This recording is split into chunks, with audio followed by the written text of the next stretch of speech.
16 ఏళ్ల వయసు పోరలు ఎంత హుషారుగుంటారో తెలుసు కదా నొల్లా.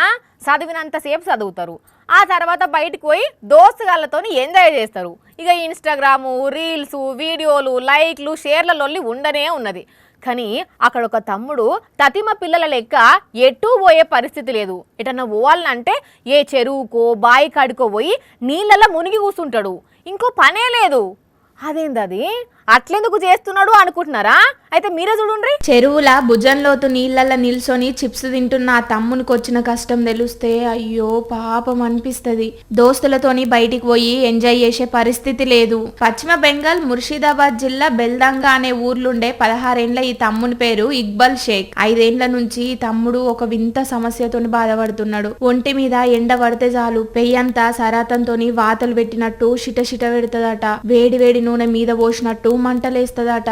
ఎంబటే చల్లటి నీళ్లు పోసుకుంటే ఇక కొంచెం మంట తగ్గుతుందట. అందుకే పొద్దాక ఇంటి పక్కకున్న చెరువులా ఇట్లా తేలుకుంటుంటాడు. మళ్ళా చెర్ల నుంచి బయటకు వస్తే నీళ్ళల్ల నుంచి బయటపడ్డ చేప లెక్క అల్లాడిపోతాడు. క్రీములు, లోషన్లు ఎన్ని రాసుకున్నా ఆ మంట తగ్గుతలేదు అంటున్నారు ఇక్బాల్ ఇంటోళ్ళు. ఈ జబ్బేందో, దీనికి ఏం ట్రీట్మెంట్ చేస్తారో డాక్టర్లకు సుతార్థమైతలేదట. మన దేశంలో పెద్ద పెద్ద డాక్టర్లు, సైంటిస్టులు చాలా మంది ఉన్నారు కదా.